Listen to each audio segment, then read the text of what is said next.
Hello, everyone. This is Cena, the co-founder and CEO of High Value Author, and welcome to High Value Speaker Podcast. Today, I have a very interesting and very inspirational guest that we already spoke to for a few minutes, and I really appreciate.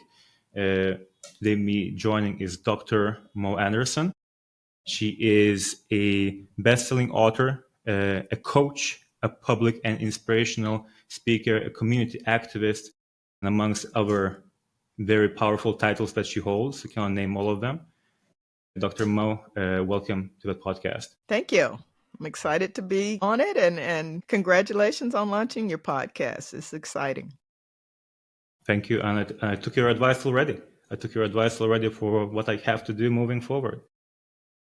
Now, Dr. Mo, I have a question for you. So you are very passionate about sharing your message and reaching people. And you briefly mentioned to me that you started doing that about 10 years ago. Now, why did you start doing that 10 years ago? What was that maybe turning point? Some people just describe it as a breaking point. Why did you start doing that? I wouldn't describe it as a breaking point, but I understand why people do. But I would describe it as just another detour in my journey. At the time, I was primarily doing writing. I've written for a major publication, the Fort Worth Star-Telegram. I've written 8 books.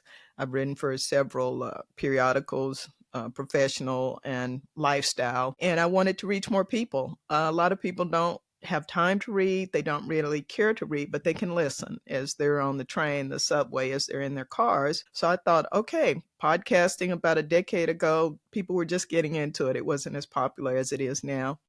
And I thought podcasting would be a good way to reach more people, to spread my message, and to put my books, the content, essential content of my books, into a format that would appeal to people who prefer to learn by listening. And I that's how like it it. started. So basically, you learned that your people, your audience, is also they want to listen and consume the information in different ways. So you decide, well, I want to accommodate them and help them to get the information that we want to get in their kind of way. And you saw how people are changing their behavior. You want to match that and continue follow them where they're going, right? Right. And then I would just add to it, not everyone. People are not a monolith. I still have some friends who insist on a paperback book. I know other people who want to watch videos on YouTube.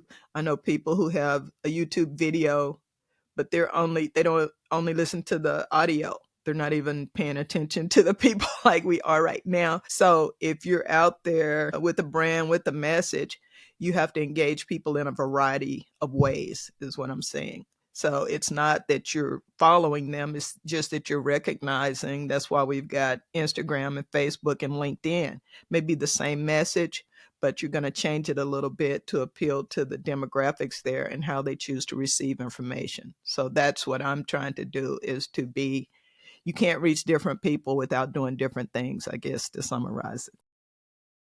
I agree 100%. Now, during those 10 years, it's a long time, right? Most people don't stick to things for a week, right? Not even talking about 10 years or a year, right? And you have been doing that for such a long time. And you probably definitely faced some challenges where you said, well, maybe I will take a break. Maybe you took a break. I don't know that. What were maybe some of the biggest, maybe one bigger challenge that you faced during this sharing your message kind of journey?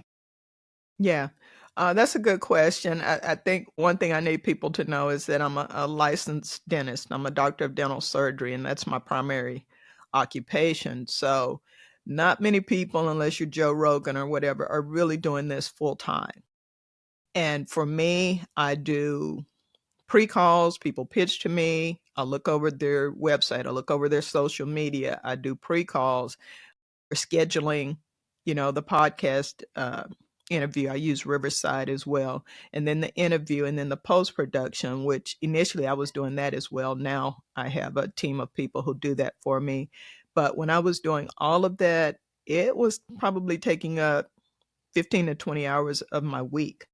to get an episode ready, especially as I learned more about audio, because that's the key here. Everybody's listening on their phone or with headphones, and if you don't have good audio, they won't keep listening.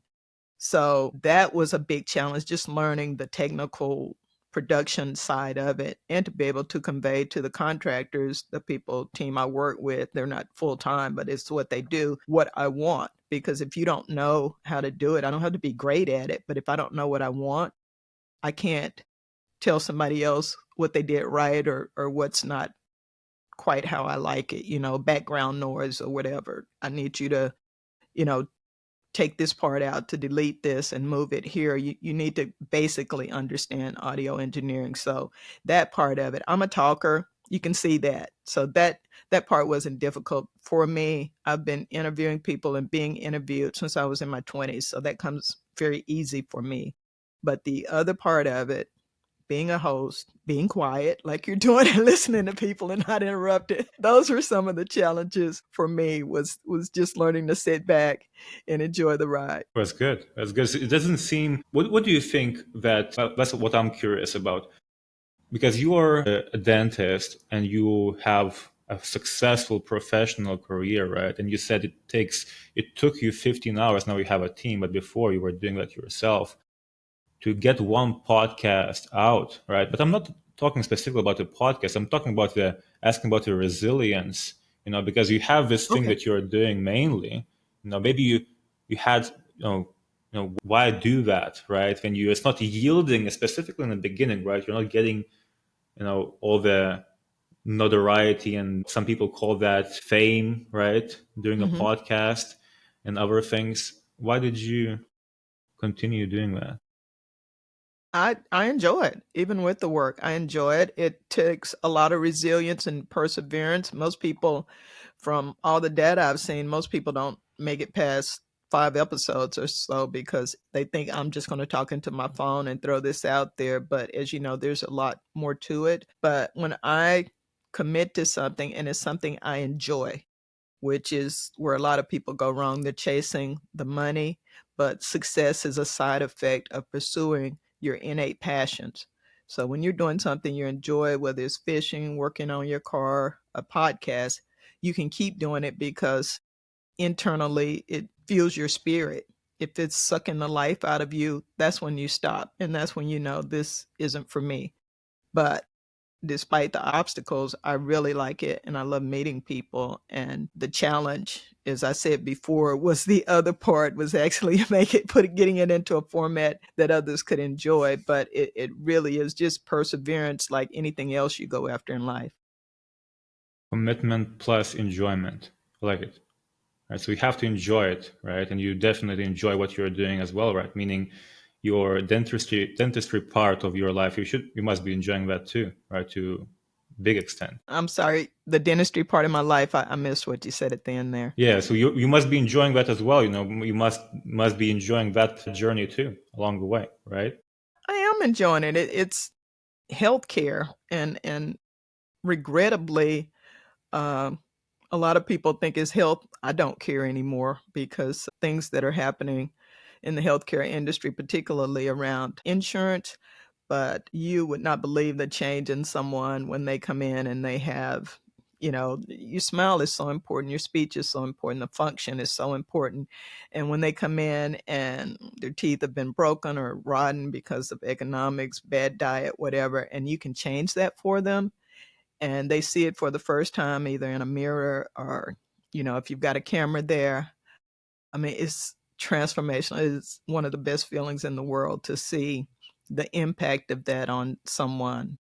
I am no longer in clinical practice. I've been a dentist 33 years. I'm in on the other side now in insurance because I had a change in my health. I actually have cancer, Ben, so I needed to do something that was a little less exposure to people and but still allowed me to use all those years of training and knowledge and having my own practice. So I do still enjoy it and I do still feel like I'm making a difference in the lives of people who need healthcare, who need dental care. Well, speaking about the difference, right, and we here at the High Value Speaker Podcast, we're all about sharing a message as well.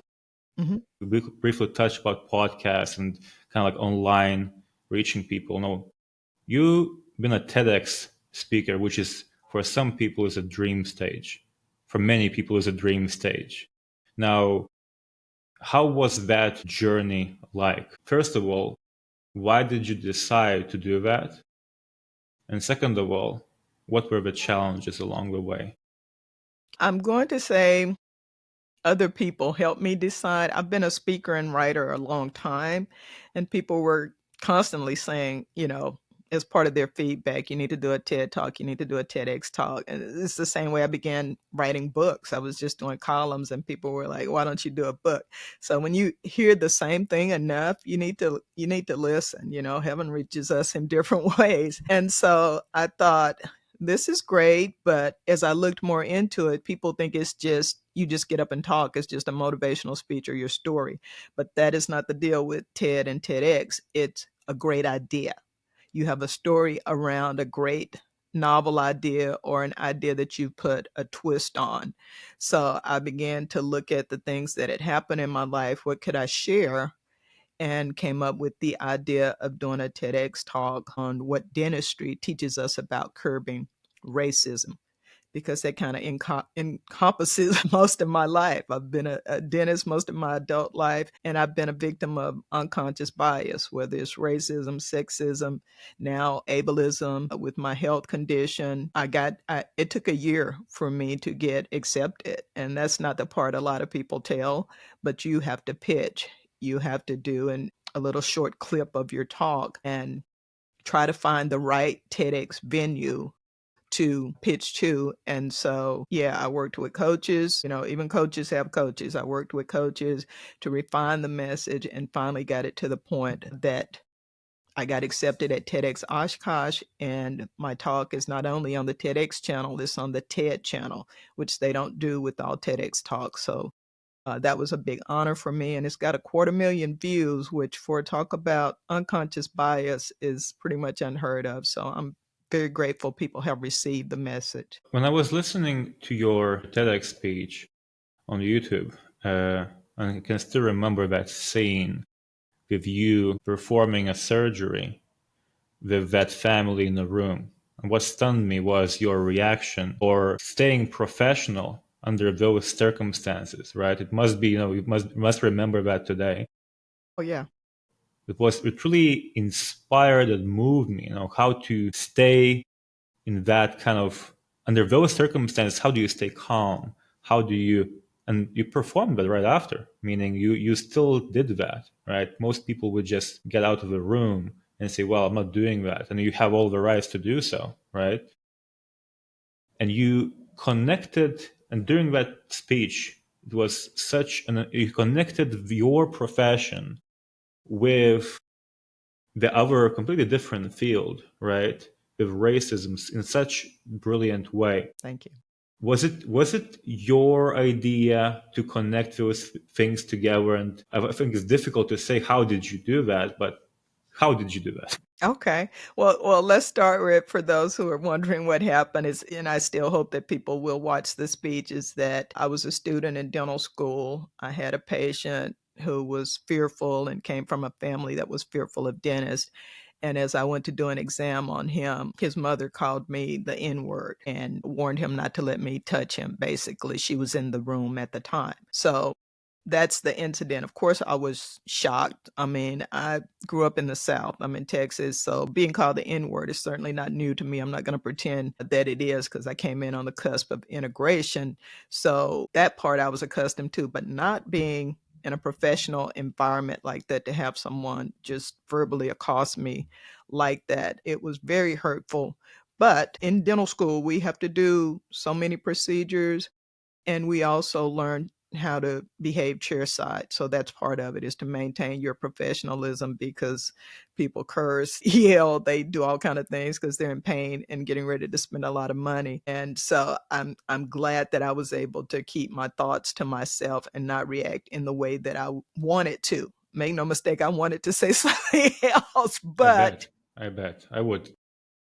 yeah, he needed my help, as I said in the video. He needed my help, and people often disguise fear with irrational words and thoughts because they just cannot process this person who I've heard so many bad things about in my life is now trying to help me. They can't compute that. So they push back. And once I dismissed his mother and wife from the room, because surprisingly it was an adult behaving like this, I was able to build rapport with him, to explain, educate him, and then we were able to work together because I needed the grade and he needed my help. And as I was thinking about my talk and the things that have been a major part of my life, it's been dentistry, and it's been having to build rapport with people who are not like me. So overcoming the distrust, overcoming the loss of control, overcoming the pain, that is really what we need to do now, especially in the US with our communities seemingly so divided, is daily hygiene, regular visits, and prevention. They are the same for building meaningful relationships and for building confidence in your healthcare providers and not being afraid to see them, knowing that it's going to be a good interaction every time, is that we need to spend more time with each other, not less. What was the main? Now, I still can. You did that in a such beautiful way, and I don't say that often because it was like a seamless conversation, like a sales pitch, but doesn't seem like a sales pitch. It just just you're handing a credit card without even understanding that, right? There is no close, right? It felt like that. Now, what were you trying to achieve? Now, you mentioned those things during the speech, but maybe there was something else that would apply to even more people who are facing these challenges that you specifically mentioned in a speech. What do you think you managed to achieve with that speech, and why did it gain such high level of views and so many people? And you said it was an honor to be in both channels in both ways, TED and TEDx. How was that? What were you trying to Well, do, and what happened? Ben, I'm going to say what I said pretty much applies to everyone because my big idea is to offer unconscious bias training for children grades K through 12, ongoing and age appropriate. But we all have biases. Racism is kind of clickbait in the title. It's really about biases and the way that we all have unconscious and conscious bias, because whether it's males thinking that all females are weak and emotional, whether it's younger people thinking all boomers are crazy and overreactive, whether it's US citizens thinking immigrants are all dangerous and they're going to hurt and rob us. You're on the phone with customer service, someone has an accent, and you just automatically assume they're not going to be able to help me. This is going to be a difficult conversation. I should just hang up. We all have these triggers, these biases that we've inherited, either from the people around us or from family members, and learning to recognize it and to call it what it is by doing our own mental hygiene and to push past it, as I did with the gentleman you referenced in dental school, so that we can look at the things we have in common and have meaningful relationships and conversations. 60% of us do not have a close friend of another race. We know people, we might sit by them at the conference, we might go to lunch with them, but we don't have an emotional connection with them. We've never been to their home. They don't invite us to the Super Bowl. We don't know how many kids they have. So we call them friends, but they're not really our friends. They're not the person we let know about the bad diagnosis. So why? Why, when I look at some people's Facebook page, I'm friends with them, but it's 99% people who look just like them. So we continue to have those biases because we surround ourselves with people who look like us and think like us and live like us. And we think other people are different. As Kendrick Lamar says, they're not like us, when really and truly we have way more in common than what separates us. So that was the message. And I believe that's what's resonating with people is I need to look at myself and the people around me. I'm going to call an ism what it is: bystander intervention. When those family members and friends are saying unconscionable, racist, sexist, mean things, I'm going to say something about it. And I'm not going to laugh. I'm not going to just look away and say, well, that's my old uncle or grandma's always going to be like that. This is my opportunity to be a catalyst for change within my circle of influence. And I truly believe that message applies to everyone to some degree. But I really like it, and I like how the way you describe it.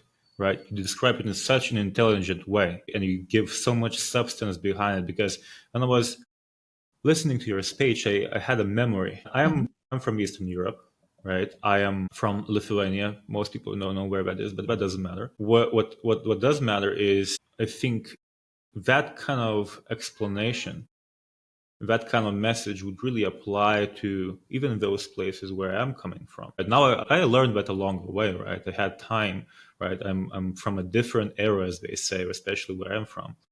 But I remember, I'm 26 years old. I remember from being 8, 10, 12 years old, right? I'm from a small town. We never seen a person from a different race. Whenever some basketball player was walking, right, which was not usual, everybody was looking, right? It was of the whole street, right?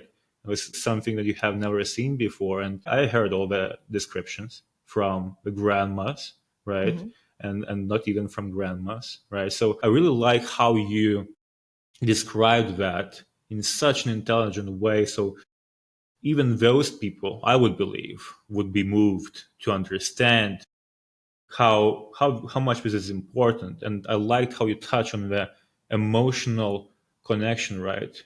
I was living in the UK for quite a bit of time, and people are so polite there, right? They're like, They are. here you go, hello, how are you, right? There are no real friends that you can say friends, and never build relationships. I don't know, problem with me, but I like how you said, well, emotional connections where true friends are. And I think I 100% agree. This is the kind of feeling that I got in terms of the resonance and how that speech did resonate with so many people, as it wasn't about the teeth or the mouth or the dentistry, right? It really was something about much more powerful and much more widely appealing. Now, let me ask you this, Doctor. Of course, you went through this journey. It took you quite a bit of time to get on that space, on that stage, share that message. Mhm. What kind of feedback did you get after that? Now, first of all, from the people who listened to it and probably overwhelmed with messages, maybe emails, you got requests to speak more about that. How was that whole thing like? I was surprised at the reaction. I was hoping people would receive it and that it wouldn't cause more division. You know, when I've been in the public eye a long time, and you are very open and vulnerable to how people receive things. All you can do is share your intent, but how people receive it and how they react, I really didn't know what was going to happen. But immediately in that room when I gave the speech, I was in Oshkosh, Wisconsin, which is a very, very white community. The only other African American person in there was a friend who came with me. So it started there. I was like, I know this is going all over the world at some point, but today I hope these people receive it okay.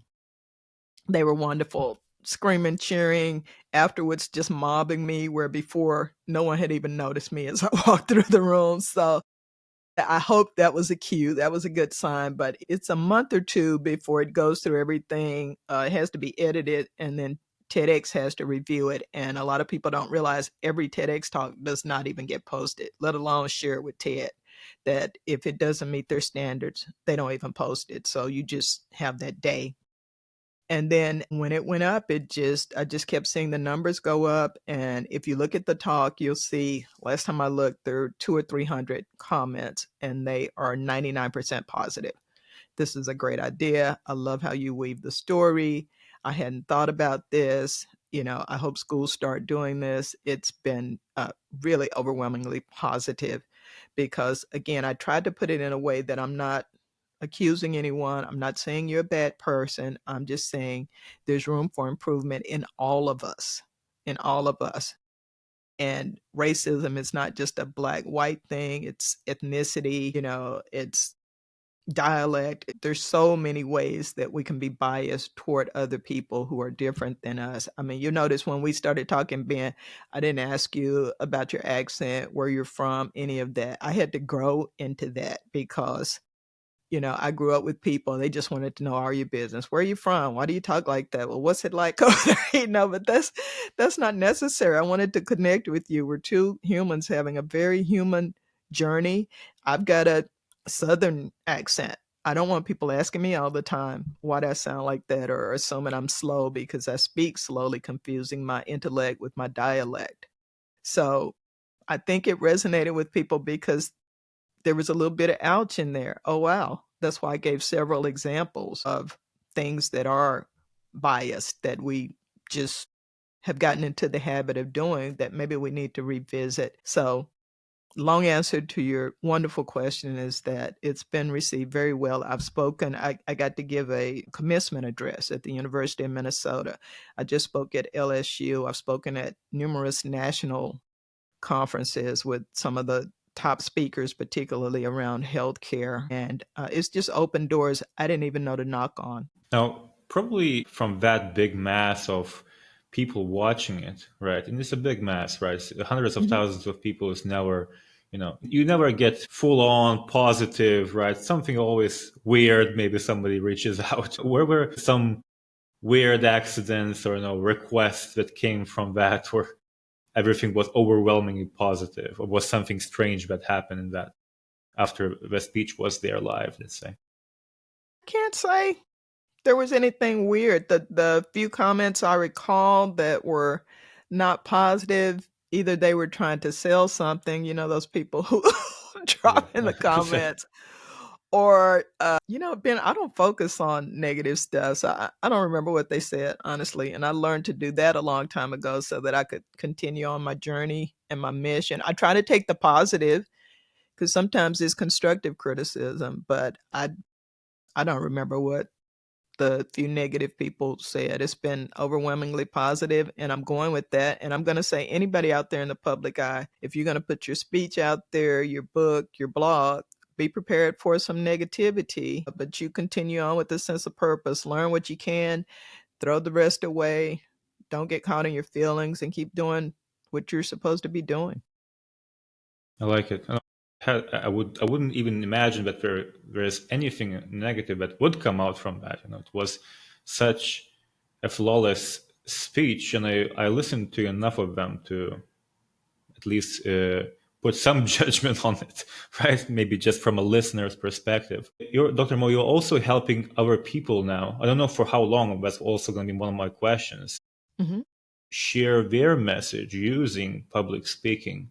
You're coaching people to do that to some extent too, right? As part of your, I hope I'm assuming that you're doing that to help others to share their message the same way you did, and you continue doing that. How long ago did you start doing that?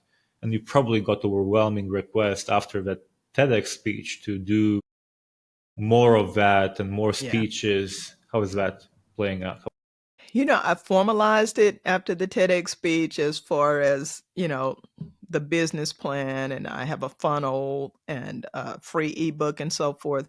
But I'm going to say it's been about 10 years that I've been speaker coaching informally because I speak so much. And when you're good at something, people naturally come and say, will you help me with this? Will you help me write this? Will you help me deliver that? And initially I was doing it for free, but then I was like, okay, I've got to monetize this. This takes a good deal of my time and I can't just keep giving it away. So I started charging for it several years ago, and then decided I would just set up a formal speaker program after the TEDx talk because there were so many requests and some people weren't serious. You know how people reach out to you, they just kind of want to talk to you. So I Exactly. had to put some automation in place to save myself time, but I've had TEDx speakers, but a lot of my speakers are executives. They're corporate. They have to go before the board, or they're in sales, they're pitching, or they're entrepreneurs who are getting interviewed for the first time because their businesses are flourishing. And so I help them get ready for very specific to what type of speaking they're doing, even someone who was defending their dissertation. But projecting your idea with confidence, with less anxiety, with being prepared for all the things that can occur from the lights going out to people appearing not to be engaged, looking away on their phones, your vocal projection, your diaphragm, warming up your voice, movements. Everything I did in my TEDx talk was choreographed, was rehearsed. There was nothing that I hadn't planned to do in advance. And so, enough practice, enough preparation, and then delivering it in a manner that's going to elevate you and your status and your brand, whether at work or your business. And I just love doing that. Most of my clients don't want their name out there, so I don't do a lot of I have some testimonials, but I don't do everyone because they want it confidential. I understand that. But I work with a lot of very high powered people. I work with people who are just starting to speak, but they recognize that the people at their company who are good speakers get recognized by the CEO, by management, get additional opportunities, and they realize this is an ability to communicate powerfully with confidence in a way that's logical too. Some people just talk and they get done, and it's like, okay, that sounded so amazing, but you didn't say anything. So I'm big on content. Hmm. Hmm. Now, probably a lot of people think that things are sometimes or often, you're just naturally good at things, and it just happened, and everything clicked, Hmm. and now you're Yeah. saying that everything was choreographed, and you practice so much to make sure that people laugh where you expect them to laugh, Hmm. right? Where people take your message the right way and you do the right kind of movement. So there is so much science beyond art that Yes. comes into doing it right. Now, I'm wondering, no, you're helping people doing that, right? In a corporate level, personal level, from business side, not just from business side. And that's kind of like a different thing, right? People are sharing different messages in the business field. What motivates you to do that? It seems slightly different from the other things that you're doing, for example. To me, it just all fits in with the big umbrella of communication and empowering people. As we shared earlier, I really want people to be the best version of themselves. It's something I am gifted with. But as you said, I had to learn to project. I had to learn the eye contact when you're on the stage. Had to learn how to write a speech in a way that was logical, as with the talk, and it progressed to a conclusion. It's woven together in a way with humor, with data, with personal anecdotes, in a way that makes it more engaging as opposed to just straight facts, or I'm just telling jokes. And I know what it has done for me. And as I said again, people approach me. Sometimes I'm not just sitting up thinking, what's the next venture I can do? But if you ask me something enough times, Ben, I'm going to be like, huh, I keep getting this request. Let me think. Where do I You go just from listen. here? You just listen to what your people are saying, right? You're just taking Right. their Find your feedback. tribe and find your strengths and go with it. And I keep trying to develop myself. I'm constantly in a workshop. I have my Facebook groups that I get with. I have webinars that I go to. So I'm learning so I can help others learn. You don't get to where you don't need help. And if you think you're there, you're probably a narcissist. But most of us recognize that to continue to grow and adapt, especially now with technology and AI, man, you got to keep growing. You got to keep learning. And that's what I do. And that's what I encourage others to do. Dr. Mo, what I noticed now as you're speaking, I'm just beyond just what you said, but a few things that I absorbed from what I researched, from what I heard on a TEDx stage, and from what we are talking about now. Such a connection between your profession that you have been in there for 33 years, like you said, you Hmm. know, that comes from in the mouth, right? From a Yes. mouth, right? And then you're using that to share your message, of course, right? Because it's a mouth part Hmm. of that.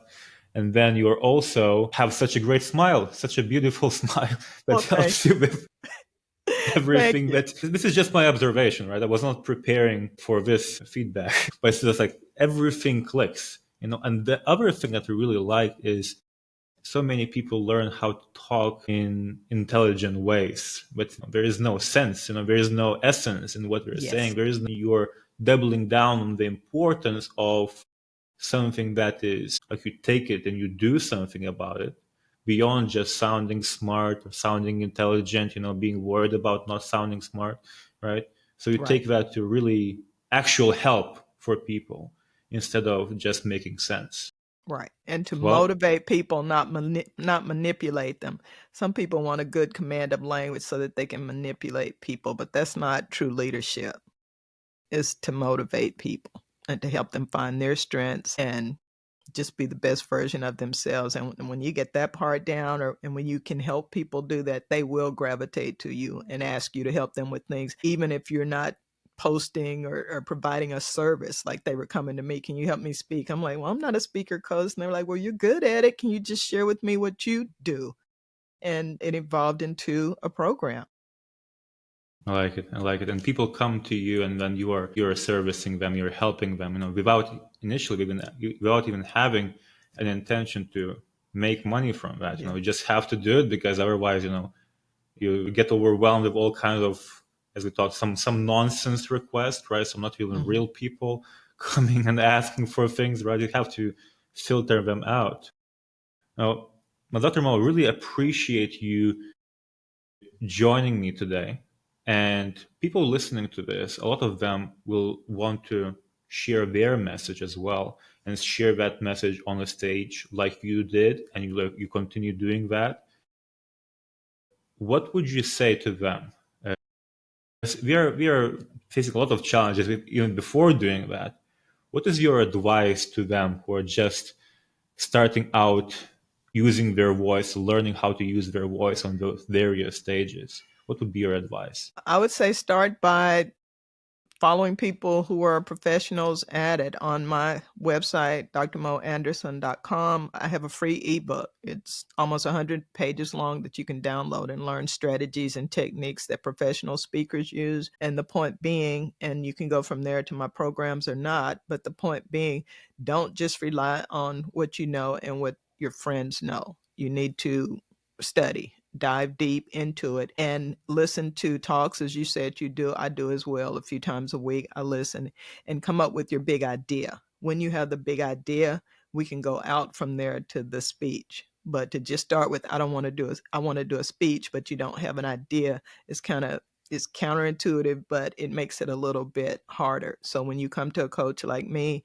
or someone else and you have this idea and you may have even written a speech, and then we go to work on making it more cohesive, more powerful, more engaging, adding things, taking things away. But I like that particular approach because it's naturally you. We're just refining you. When you let somebody just totally write a speech for you, it's not going to be your cadence. It's not going to be words that you use. It's going to come out very unnatural. But I would say, particularly for TED and TEDx, to work with coaches, work with trainers, even to get through the application process. That's what was holding me up for a year. I hadn't filled out the application properly, but I didn't know what I didn't know. Someone worked with me on the application, and the next submission I made, I was accepted. So they weren't even getting to my video. It was the application was not done properly. So there are little strategies and tricks and keywords that you need that you don't know what you don't know. So I highly recommend them get some help. 100% agree. I couldn't agree more, Dr. Mavera. People are thinking here that, oh, I spoke on for my corporate event or I spoke Yeah. this. I know what I'm doing. I'm gonna just, sit down in the evening, write some words down, put it together. I'm a good speech. It's not even about, and I like how you put that nicely, right?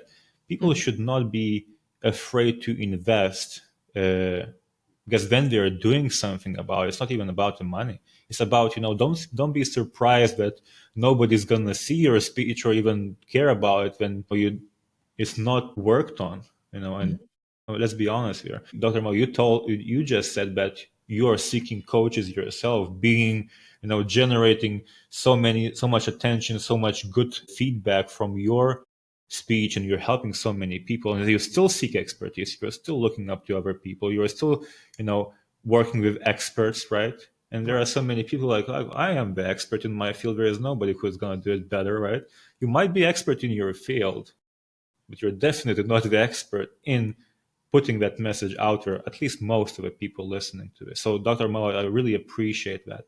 Now, we briefly mentioned where people can find you. Of course, your website, they can get your free ebook. Where else can people can find you if they want help, if they want to ask you a question?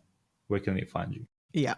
Um, The website is kind of my portal. You'll see how to learn more about speaker coaching, or if you want me to speak to your group, do a training for your group, if you're interested in knowing more about my book. So that's kind of the hub. But I'm all over social media, particularly Instagram, Facebook, and LinkedIn.